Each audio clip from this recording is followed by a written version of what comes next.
Hello. We will get started in just a minute.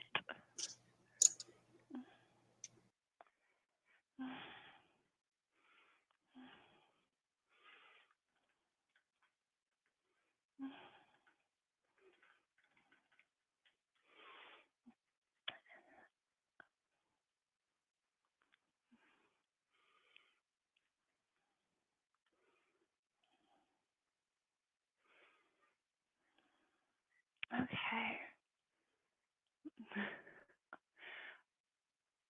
Hi to the people I can't see.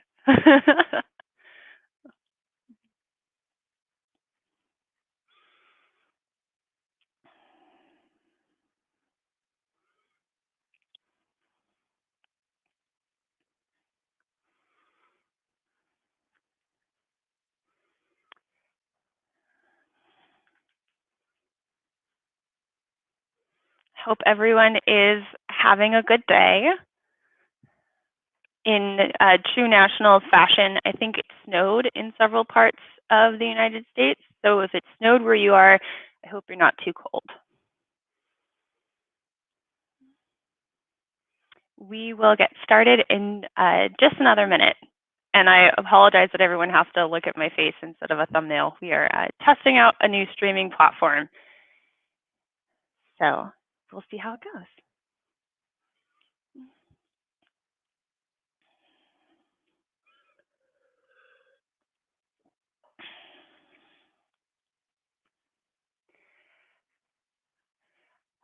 Okay, we are going to get started. Hello, everyone. Welcome to the Team Awards live stream. For those that haven't met me, my name is Mary Kimball. I am USQ's Executive Director, and I am joined by two of our employees, Eric Schneier, who is our Gameplay and Member Services Director, and Megan Anderson, our Strategic Planning Manager. Hey there. Hello. Ceremonies are a big tradition for USQ events, and just because Nationals isn't happening this year doesn't mean we can't all get together and spotlight the season. Before we get into the main event, though, I wanted to give everyone an update on the Save Quidditch campaign. As you may know, US Quidditch is currently doing an urgent fundraising campaign with a goal of raising $30,000 by this Thursday, April 23rd. I'm happy to announce that we are over a third of the way to our goal. We have raised over $10,000 in 2 days through donations, membership, and merchandise. Thank you so much to everyone who has contributed so far. And remember, while this is a fundraiser, you don't have to give money to support it. You can share our posts on social media. You can become a volunteer with the league. Every bit counts. We are also collecting stories about how Quidditch has had a tremendous impact on the lives of some of our community members. And if this interests you and you want to share your story, email us. That's info@usquidditch.org, and we can send you the form to fill out. The form link is also in the main donation campaign article, which is currently on our homepage. And now I turn it over to Eric and Megan, who will announce the winners of the team awards. Hey there. So thank you, first of all, to everybody who voted, the members and fans. We had over 500 votes for this year's team award winners, which is a huge number. We're really excited about that. Winners of the awards were chosen by the votes, and we are really excited to share them with you guys. So first up, Megan with the best uniform. So a lot of thought goes into a team's uniform. Got color, style, graphics, and teams in the Quidditch community certainly put a lot of time and effort into their uniform designs. 5 teams were nominated by members and fans of the Quidditch community for the chance to win this year's Best Uniform Award. The nominees are Bay Area Breakers, Columbia College Chicago Quidditch, Creighton Quidditch, Emerson College, and the Warriors.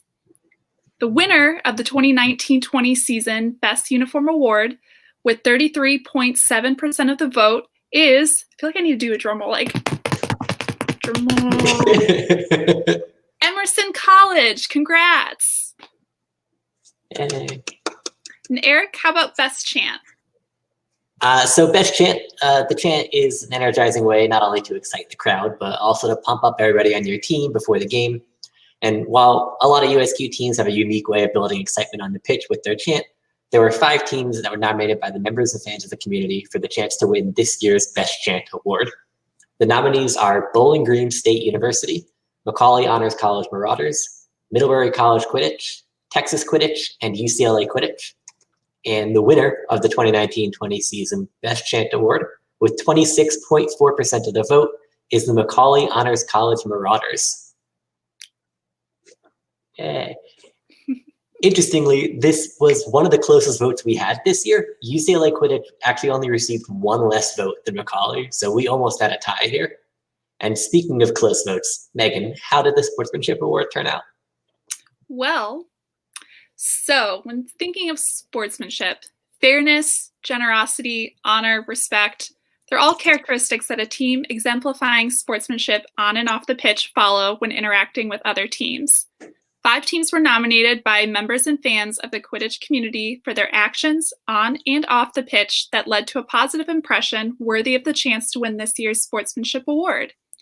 The nominees are Bosnyan Bearsharks, Iowa Quidditch Club, the Lost Boys Quidditch Club, New York Pigeons, and University of Vermont Quidditch Club.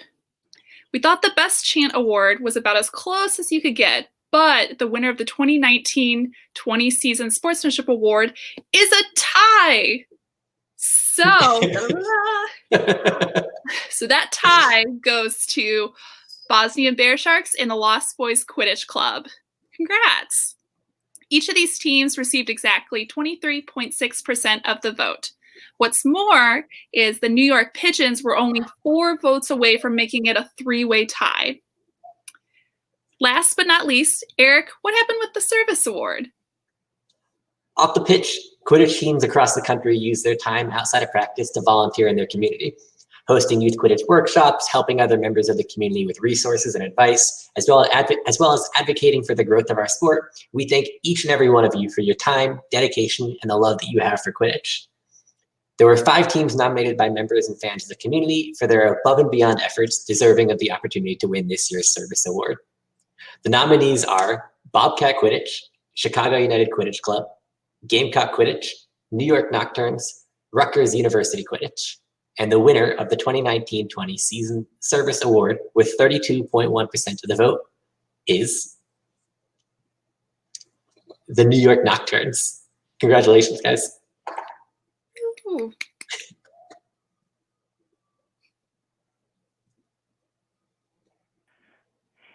Thank you, Eric and Megan, for that riveting awards presentation. And congratulations to all the teams that were nominated.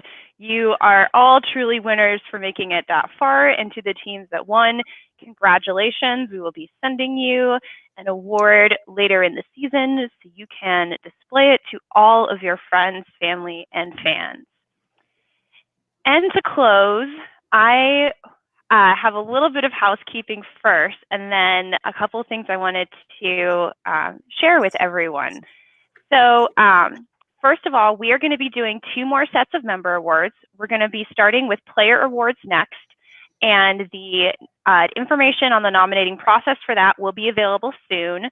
A number of regions have independently done player awards for at least a couple seasons, so we'll be continuing the process of allowing regions to nominate their own spotlight players, and then, like other awards programs like Teacher of the Year, everyone who wins in their region will then go on to compete for the National Player of the Year awards. So watch out for that. And lastly, I wanted to take a few minutes to talk about why we should save Quidditch. And I want to start by mentioning that I know there's a lot going on in the world right now, and it's difficult, stressful, heartbreaking, and weird. And if you are currently impacted by the pandemic, if you are feeling really stressed out, if you have some hardship going on, our hearts go out to you. And that's part of what being in the Quidditch community is all about. We are here for each other. We are creating a safe space where athletes of all genders can come and compete together and come be with one another even if we don't have physical events going on. That's what makes the sport so special, is the connections that we make. Eric, I don't mean to put you on the spot, but you have made a lot of friends through Quidditch, right? You started your team in Florida, right? Yeah, Florida State. Yeah, I started the team there, and since then it's been basically my whole world.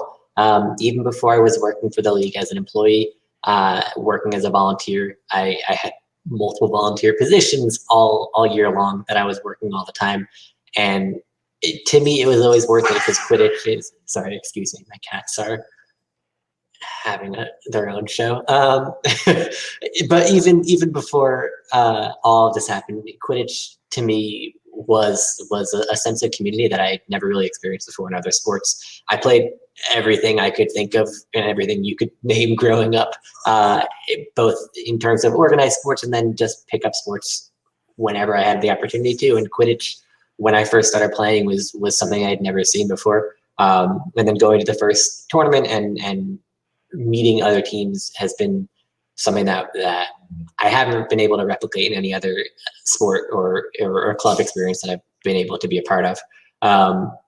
So to me, the greatest thing about Quidditch is the community. There's people I could name across the country who, if I was stranded in their city, I could be like, hey, I'm here. Can I come crash on your couch or something? And they'd take me out to dinner and we'd like have a good night with no problem. It's the friends and close family members that I have out of this sport are incredible to me, and it's something that I can't imagine my life without.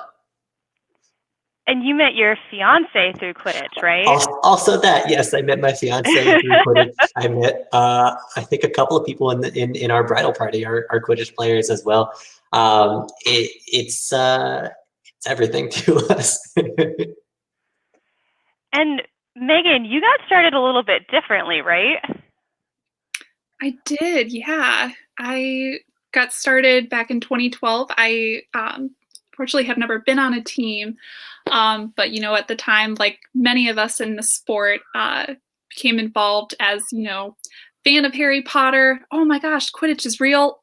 I got to figure out a way to become involved with this, and it's been quite an adventure. Over the years, I being part of Quidditch in different capacities, volunteer wise, and meeting so many people that became instant friends that I'm very fortunate and lucky to have in my life. And it's been a really unique experience. And, I've never been part of something that has just so much passion radiating in every conversation and every event that you go to. Like, it is such a strong sense that you get from everyone who's involved with this sport, which just is so unique, and it's home for a lot of people.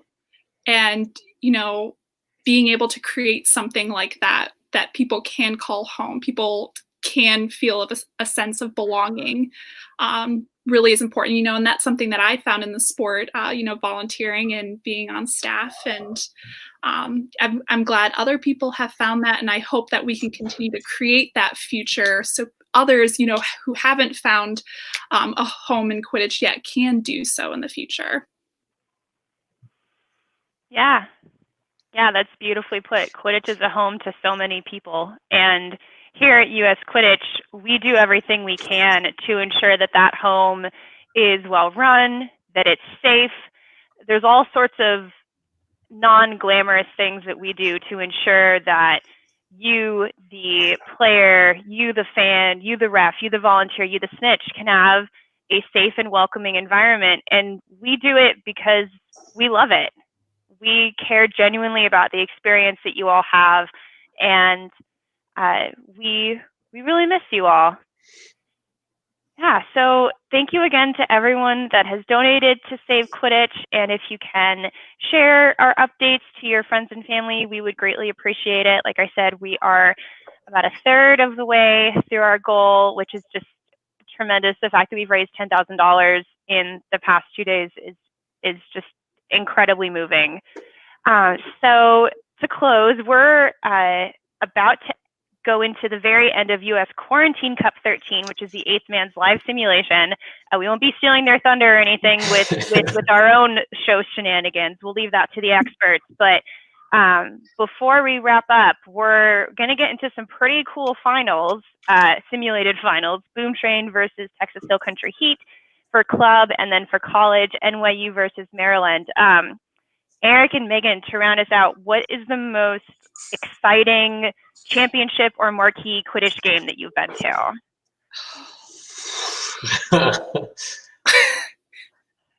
I think I'll go first if you want. I think for me, the final of US Quidditch Cup 11 in the college division between Texas and Rochester was pretty insane. There were a lot of people who stuck around for the final for that game, and it was a close game.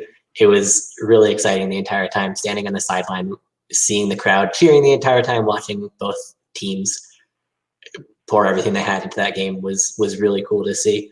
I think that's probably up there for me, at least in terms of recent things. That's probably the one. Mm-hmm. I think for me, and this is a real throwback, but I always go back to World Cup 6 when that was under our purview. That was my very first nationals that I had ever attended. And I just remember being mesmerized by just all the games, not just the championship going on. Like, it just felt like you were at like the Super Bowl of Quidditch, like the pinnacle event of the year. And like that being the first time to experience Quidditch, like I think for anyone for a nationals to be their first Quidditch event is just such an eye-opening, exciting, like exhilarating feeling that just like radiates energy. I've heard Florida State had some cool games at that tournament. For those who don't understand why we're laughing, Florida State did pretty well at World Cup 6. We only won one game, but it was an upset. So it was a big deal game. We're all very proud of Eric, and I make him talk about it way too many times because it just delights me. The shenanigans he got up to as a player are just really fun, and he was actually really good. Yeah. You're still good. He's still good. If you've ever faced him at like a fantasy tournament, you gotta watch out. Schneider is fierce. I think for me the most memorable final was probably at US Quidditch Cup 9 between QC Boston and Rochester United. I remember the very end of that game. I think it went into single overtime. I don't think it was double overtime. And the clock started to count down and people started to realize the outcome of the match. And I look over to the sidelines of QCB and I see one of their players just like jumping up and down, like the entire length of his body, going like 5 feet in the air or something. Just so excited. And when that whistle was called and that team got together, it was just a wonderful way to end what was a really exciting game of Quidditch. So we hope that the simulated finals tonight bring just as much excitement in a little bit of a different way, but still great from what we've seen before. Thank you so much, everyone, for tuning in, and we appreciate all of your support. Please stay safe and healthy, wash your hands, and remember, we will all meet again. Quidditch is not going away. This is but a pause as we deal with what's going on. We are here for you and we miss you. Bye. Bye, guys. Bye, everyone.